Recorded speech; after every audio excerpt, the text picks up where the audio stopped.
All right, fellas.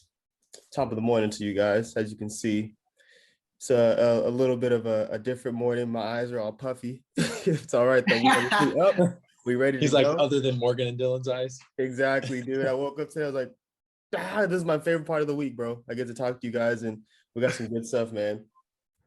So again, like I know we are kind of going back and forth and thinking about what we're going to talk about, and I think that um, this is a good one. So dealing with doubt from your family when it comes to like what's supporting you, right? With what you're doing.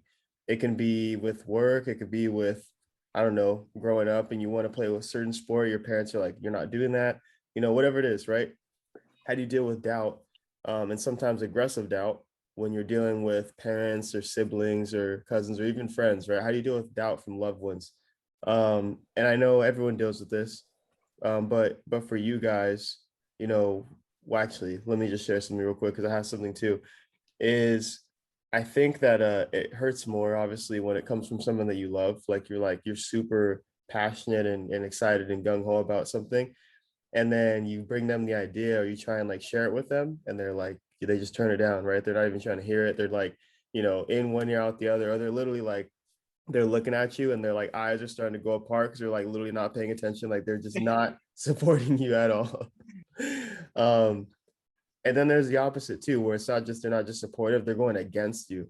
And that can be rough, right? So just kind of want to frame that real quick. I'm sure that you guys have, stories that come to mind when I say that. Um, well, first I'll ask, is there any like story that comes to your mind when it comes to like family not supporting you and what you're doing business wise or growing up or anything like that? Dylan's got some. Which brother's gonna take this step? Take it, Dylan. Take it. Oh yeah, a lot of my family. My immediate family, not really, which is rare, right? Usually your immediate family's the one. Mm-hmm. They're super supportive. Most of my cousins, aunts and uncles, they don't want to listen. They don't even want to hear what I do. And that's okay. Because they're going to see what I do eventually.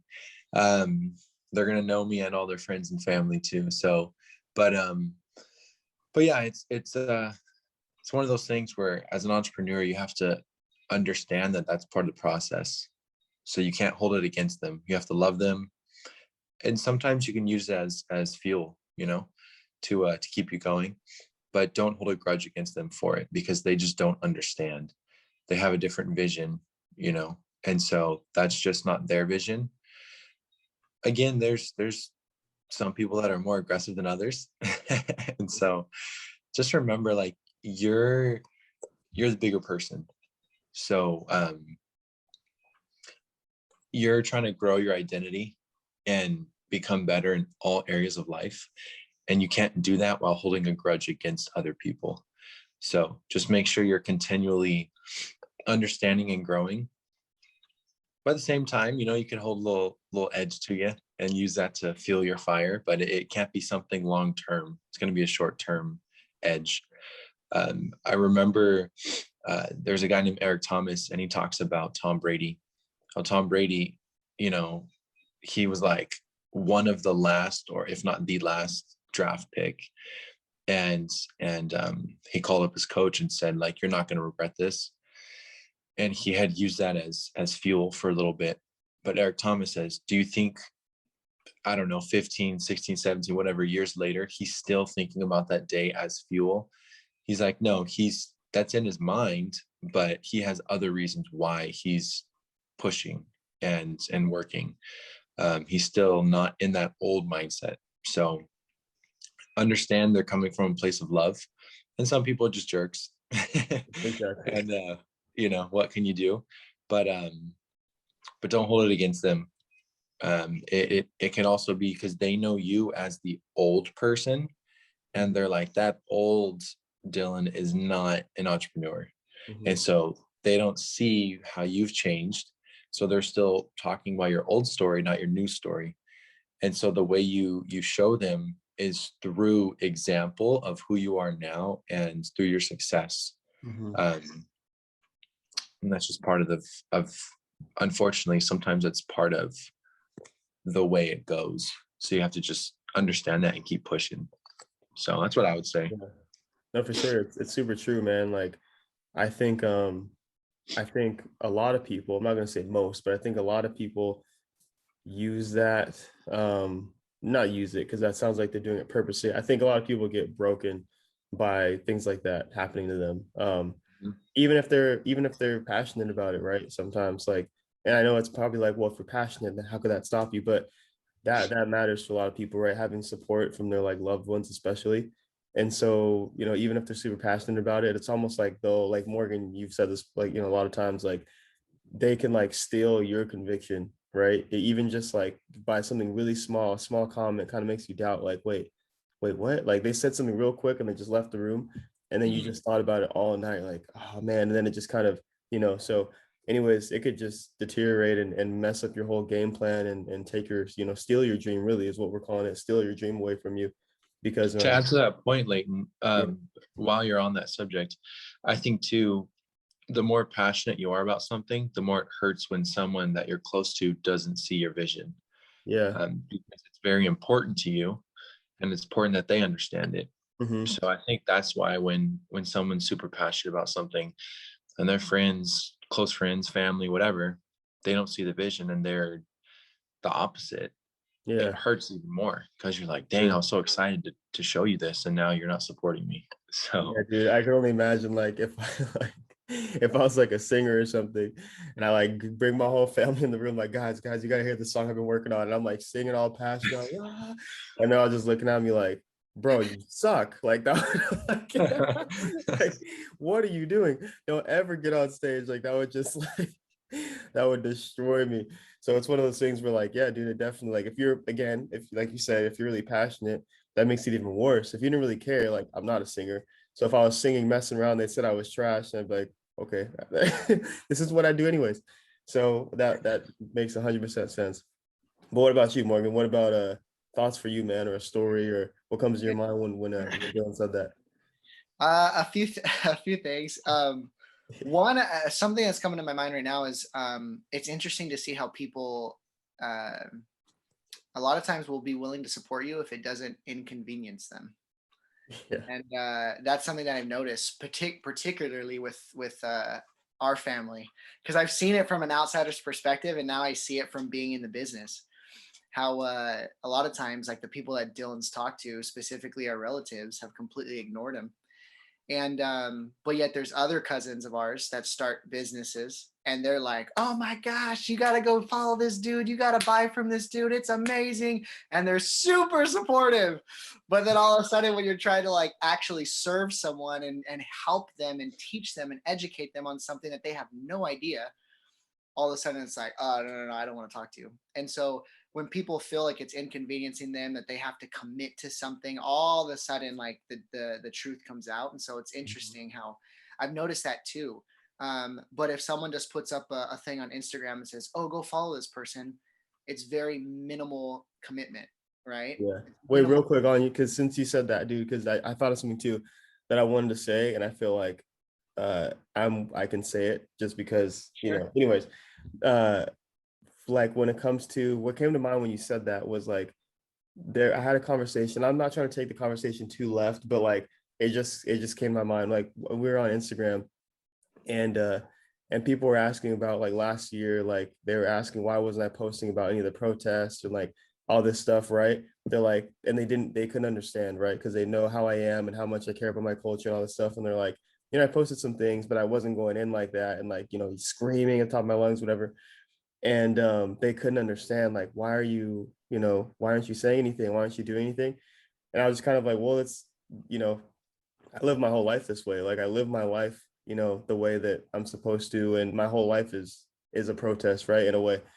And so they still didn't get it. But for some people, like they'll post certain things just to make it, it's like, hey, yeah, I'm supporting, I'm doing this, Yeah. but it's more so doing. So I thought about that because it's really easy to just post something, and that's great. Like there's nothing, I'm not taking it away. I'm posting is great, you know, bringing awareness to someone's business or their brand or whatever. Hey, follow my cousin. Hey, you know, whatever, right? That's awesome. But when it comes to doing, like people need support in other ways too, right? Um, for example, you know, not every business are you able to just post about, without understanding it, right? Like it's awesome for us. And we like sitting down with people, we like connecting with people, we like teaching them and educating them, like you said. And of course it'd be great, yeah, post about the business, but I want to help you too. I want to talk to you. And so, you can really like, let me like enroll you in what we're doing, right? So you can just understand whether or not you really end up doing something, doesn't matter. It's just educating people and really just connecting, you know what I'm saying? So I just thought about that because I was like, yeah, sometimes an Instagram post is like, it's just easy because it's like real quick post it, oh, I support it. I'm all about it. Like, so people can see that you're a supportive family member or, you support this cause or whatever. And I had to say that because I know there are people who do that. Not everybody, but I know there's some people that do it for like the acceptance of like, hey, look, I'm supporting somebody or, whatever. But they may or may not actually feel that way. So anyways, sorry, I didn't want to take that too off top, but it just came to my mind when you said that. No, man, that's perfect because it's so true. I think us as humans, right? Like I'm sitting here saying like people do this. Well, we all do it, right? We all do it in the sense where um, when we have to commit, a lot of times that's when we turn the other way because all of a sudden it's like, oh man, I got to put my money where my mouth is, right? And so it's interesting. I've noticed that. I've noticed that a lot when it comes to support and the ones that truly. And again, like all the greats, there's so many greats, right, that have become super successful. And they talk about how like your circle gets smaller and smaller, right? A lot of times because not everyone has the same vision as you, just like Dylan was saying. But there's very few people that are actually going to be like true supporters, true like in your corner. And so that's cool. Like not everyone's going to be, but when you're giving a service to people, I think it's ignorant for people not to listen. And I think Yeah. that's where the frustration kind of comes in because it's like, I don't know, man. Like I'm not, and let's be real. Most of the time, the reason why they don't want to listen is because they're like, he's trying to sell me something. I don't want to Yeah. listen, right? And they're like uncomfortable, which is cool. But Yeah. in our case, we're not selling anything. So Mhm. for all you family out there, we're not selling anything. Uh, but like people think that, right? So they automatically jump to conclusions. And I think a big thing too with doubt or not being supportive, especially with like family or close people, is they have past experiences. And I think the past experiences linger in their mind. And so when you come up to that person or you start talking to that person, they're automatically like, we live in experiences. Our minds live with photos of the past, right? Like if you think about dreaming, how do we dream? We dream with a lot of times things that we've already seen, right? People that we've already seen. Like, Mhm. why the flip was that person in my dream? I haven't talked to them for 10 years, right? But a lot of the way that we work is with past experiences, past photos, memories.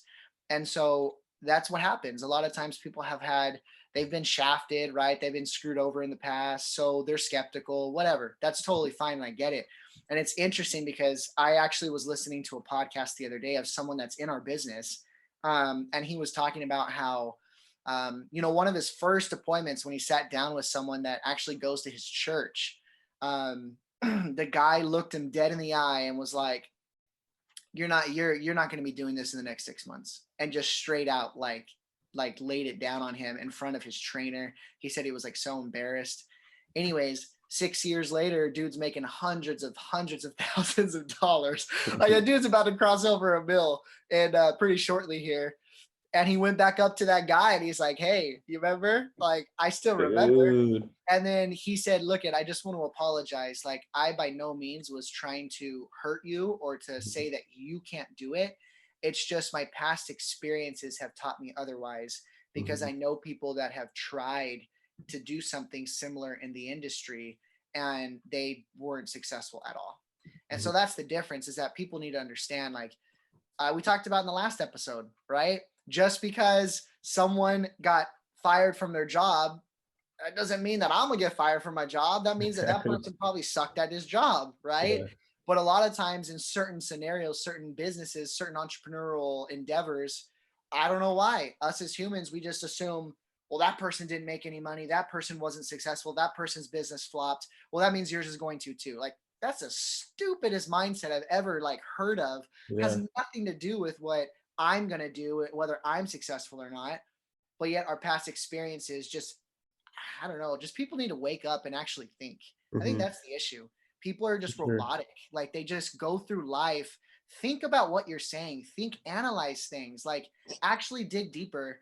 And so anyways, that's kind of a lot of like just throwing everything out there, but I think that's two things in particular, and Mhm, particularly the last thing is just past experiences. They've been mhm. shafted, they've had experiences in the past, and they just automatically push that on you when that's Mhm. not necessarily fair, but they don't hold it against them because it's just what's happened to them in the past, and that doesn't mean Yeah, that that's really how they feel about you. for sure.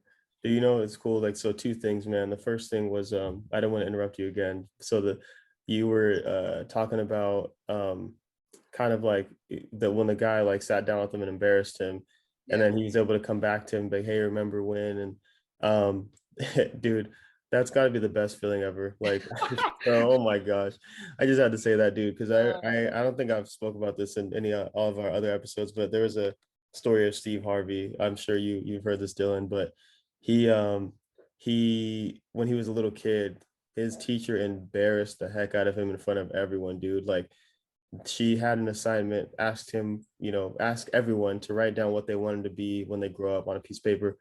And she was reading everyone's piece of paper, and she wasn't reading them out loud, mind you. So like it wasn't supposed to be like a public thing.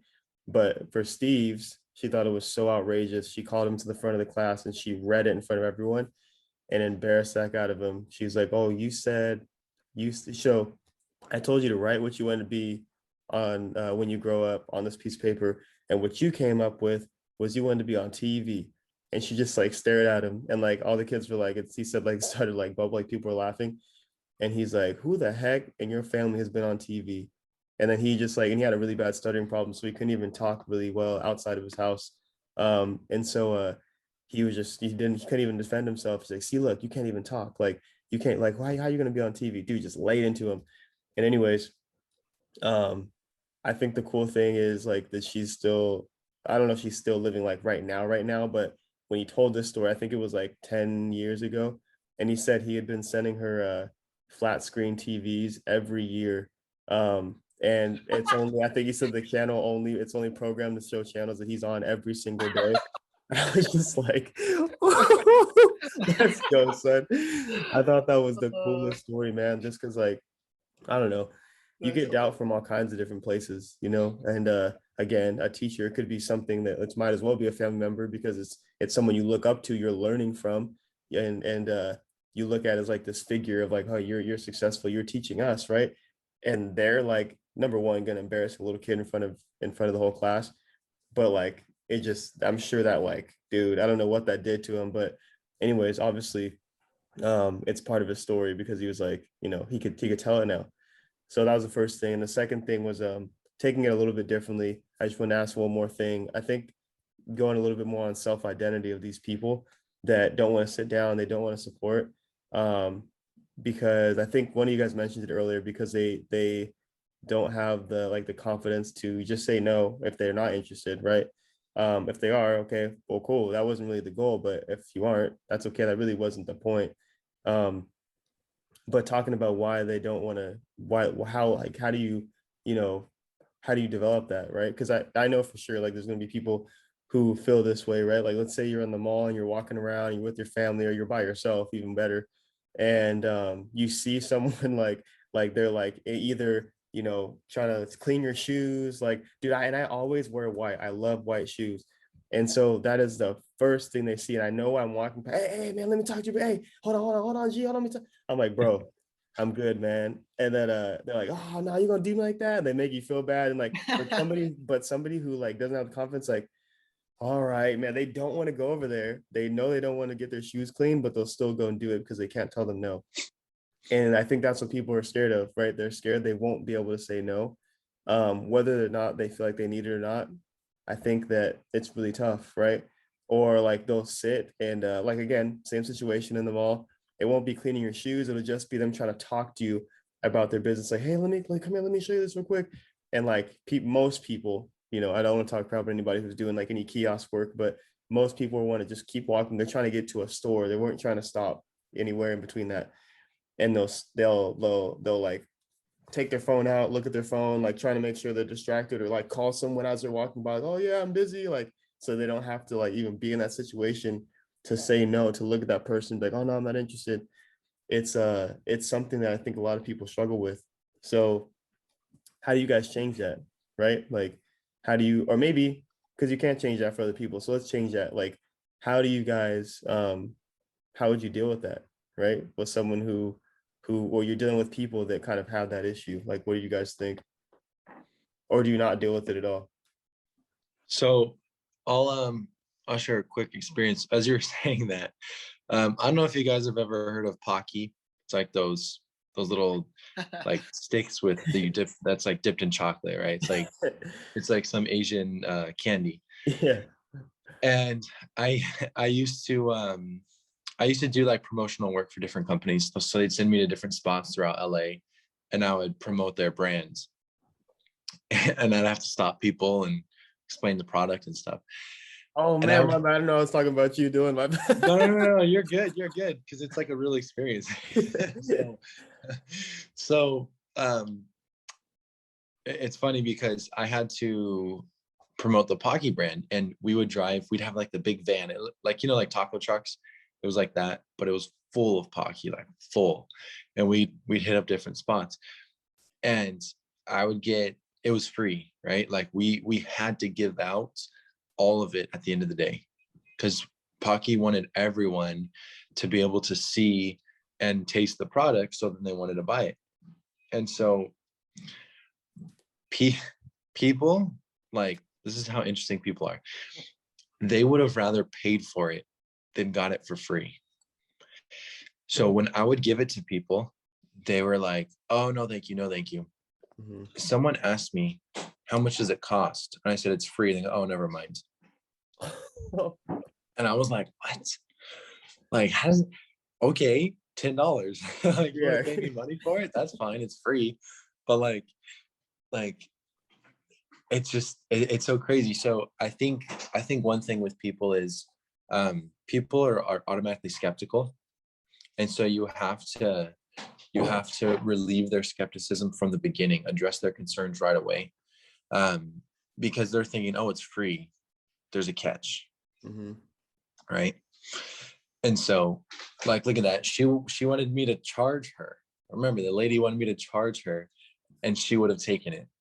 She came up to the window of the freaking truck and was like, how much is it? And I was like, oh, that's free. We're giving it out. She's like, free? Oh, no, thank you. And I'm like, That's wait, what? crazy. Yeah, like you think you're So, gonna put something in it or something. Oh, it's free? No, no, no. You probably like, dude, yeah. that's so crazy. Yeah. So, like in your example, if someone's like, hey, let me clean your shoes, you're automatically thinking, oh, they're going to clean them and then they're going to ask for money. Hmm. Right. And so for you, it's not important to you to pay for your shoes to get cleaned, even though you're literally walking to a store to go pay them money for a product. Hmm. Right. So I think you have to relieve people's concern from the beginning and then show the importance of your service or your product right from the start. So it intrigues them because you know how beneficial it is. That shoe cleaner knows, look, at if you're going to a party, you got scuffs on your shoes, it's not gonna look good, right? Yeah. But it's because he's locked onto that or she's locked onto that and like, oh, you need to clean those shoes, right? And to be So fair to you, like some most not most of the time, but sometimes when I'm walking through there, I have my skate shoes on, which means they're destroyed. Like they're not like, like they're white Converse. I always wear the same white Converse, but they're definitely dirty. So I know they're seeing that.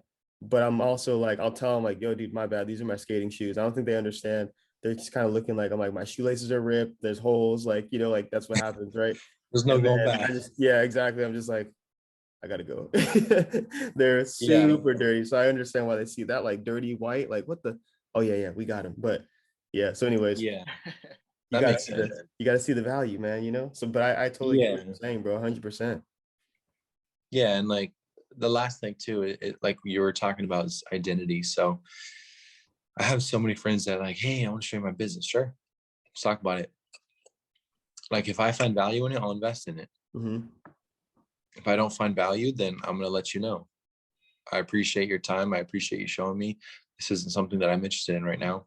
Follow up in 6 months, in a year, whatever. Hmm. Because I'm confident in what I know and um, it, what it comes down to is people's confidence and they have a broke mentality. Hmm. So They're just comfortable in their ways. They don't want to look at something new. They don't want to try something new. They don't want to, like Morgan said, inconvenience themselves. They want to stay in the same old. And some people, that's fine. But other people are praying for an opportunity, yet when an opportunity presents itself, they shut it down. And so there's just so many, there's so many different underlying reasons, but the main thing I would say is their confidence. They just can't confidently sit down with you, be in a setting, listen, and still say no. Yeah. And that's the main challenge. What would you say, Morgan? No, 100%. I would completely agree. It's funny because, like, you know, in our line of work, we sit down with tons of different people, right? People that are pretty wealthy. Recently, I've been sitting down with a lot of wealthy people, and sometimes not so wealthy, which doesn't matter, right? But it's always interesting to me how some of the more successful people are the ones that are way easier to talk to. And it's interesting because in this line of work, people naturally are like, oh, they're successful. Oh my gosh, it's scary. Like, what if they think what if they laugh at me? Like, it hurts more, right? If you sit down with someone that, you know, I don't know, no disrespect, but they're just, you know, they're working in a scenario, their situation is not so successful as someone that's gone through a ton. And so naturally you just look at them as like, oh, their identity level is the same as me, or their identity level is lower than me. It's easier to talk to them because you feel like, oh, like I'm confident. But when you talk to someone that you know for sure, like, dude, their identity is a lot higher than mine. It's scary to talk to them naturally, right? But what I've noticed is that they're the easiest ones to talk to. Yeah. The easiest ones. It's the ones that aren't at that level, that don't have a high identity. They're the weird ones. They're the skeptical ones. They're the ones that never want to look for opportunities. And they're the hardest ones to talk to. And ironically, they're the ones that destroy your mindset the most because they're the most negative. They talk the most crap. Like, it's so weird. And so why am I saying this? Because when you talk to a person that is successful and they have a high identity, they are willing to sit down because this is what they say. If it's going to benefit me, why wouldn't I? Right? So they're open for opportunities. Why? One, because they know that they don't know everything. But it's interesting because you talk to people that are lower identity and they're just masters at everything, right? They just know it all. And like, you're talking to them, it's like, nah, that's not true. Nah, I would do it this way. I'm like, all right, whatever. But you're freaking making $15 an hour. Like, all right, do your thing. Like, you know what I'm saying? And I know, no disrespect to anyone that's making $15 an hour, but the thing is that the more wealthy, the more successful, the more higher identity people, they're always looking for ways to improve. They're always looking for ways to get better. They're looking for things to benefit them and their situation. So they're open to listening. And they have a high enough identity, just like Dylan said, to where if they see it and they realize this isn't going to benefit me the way that I was hoping it would, they just simply say, thank you, but not at this moment. It's not something that I feel comfortable moving forward with. But the people that don't have the ability to say that, they're the ones that will just completely avoid it at all because they don't have a high enough identity to sit down with you, to analyze, to think for themselves, and to say yes or no. And then going back to your comment and your scenario with like the shining the shoes and things like that, here's what I'll say about that, because someone might think, well, Leighton didn't go sit down with them, so what does that mean? Well, no, there's a difference, because the difference is that Leighton knows what the product is. Leighton knows what the service is. The service is shining his shoes. He knows that they're skateboarding shoes. He doesn't want them shine because he's going to keep trashing them because that's what he skates in, right? And so you know that you already know the service. You know that's not going to benefit you. And so that's why you're like, no, thank you. But if someone didn't know the service, I just don't see why someone wouldn't at least say, well, okay, let me hear it, and then be able to say yes or no. The reason why is simply because, again, they just don't have the identity high enough and confidence to be able to say no. And they feel like, oh, they're going to try to suck me in. They're going to try to, like, you know, close on me, and oh, it's going to be awkward. Well, if you had a high enough identity, you would just say, nope, no, thank you. And it would be fine. But you don't. And you know that if they start to try to close on you, you might say yes. And you don't know how to tell them no. And that's why you don't want to sit down with them. Like, For sure. Spade a spade. It's the truth. Dude, I know, dude, no, 100%, man. Another thing came to my mind too was I was probably maybe 17, somewhere around there. And me and my mom went to Ontario Mills. We were at the mall, and this dude was he had a kiosk and he was selling these irons, like, but they're like these irons where you could iron stuff, but you also could like it was like a steamer too, like not a, obviously irons have steam, but like a different kind of steam, like one of those you see like the dry cleaner, like it was like a powerful steamer, right? And he was demonstrating it. Long story short, I was young. I'm still dealing with it now, but I was younger, and so like I couldn't, like, I wasn't trying to say no. I would just like look away or like trying to like start a conversation with somebody else. Like, and so anyways, this dude was locked on me, dude. I don't know what it was about me. I just like I remember walking past and from afar, he was just looking at me, like just like following me with his eyes. And I was like, crap, dude, like please don't ask me anything. Like I don't even have money. I'm 17, I'm working at Active, whatever, right? Or if I'm not even supposed to say that or not, I don't know. But anyways, the dude was like, we walked past, like, hey, what's up, man? You look like a smart dude. Hey, let me talk to you real quick. And I'm with my mom, and I look at my mom like help me, like you say something, and she just like you deal with it. And I was like, all right, man. So I was like, oh, what's up, man? Like, I'm cool with everyone. And we're talking, and like, and then he, dude, literally had me there for 30 minutes, bro. And I knew that every minute passed, I wasn't gonna buy an iron, right? I was like, dude, I'm not doing it. I'm not doing it. Like, okay, I'm listening. It's actually pretty cool. I'm like, sick, that's cool, right? Probably could save me some time. Long story short, 30 minutes later, I bought a freaking iron, bro. Dude, Wow. I bought the iron. My freaking identity, bro. It was too low. No, I was just kidding. Oh my But gosh, dude, that's and gonna work. bro, and I got that thing home, and I was like trying to justify it. I had buyer's remorse, but I was trying to justify, dude, this is the greatest thing ever. Like, I'm trying to hype myself up, like, oh yeah, bro, it didn't even work. Like the one that he had was not the same thing. Like I was so bummed. Anyways, uh, that was just something that came to mind because I was like, man, it's. I just I remember think looking at it's my.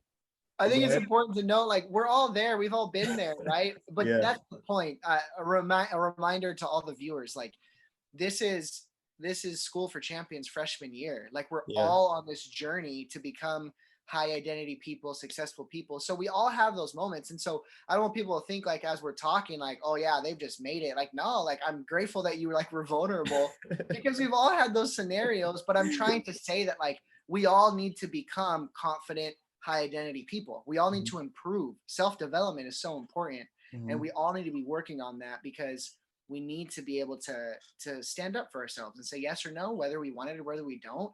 And you're not being rude, you're just telling them how you truly feel, but at least give Mhm. people an opportunity, and then have the confidence to say what you truly feel. So Mhm. I appreciate you saying that, because, like, yeah, we've all been there, man. Like, you're not the only one. So, but that's the goal. Oh man, I wish I still had that Thank so I could show you guys the prop that I'm not lying. I'm like, bro, I swear, man, I fell in the trap.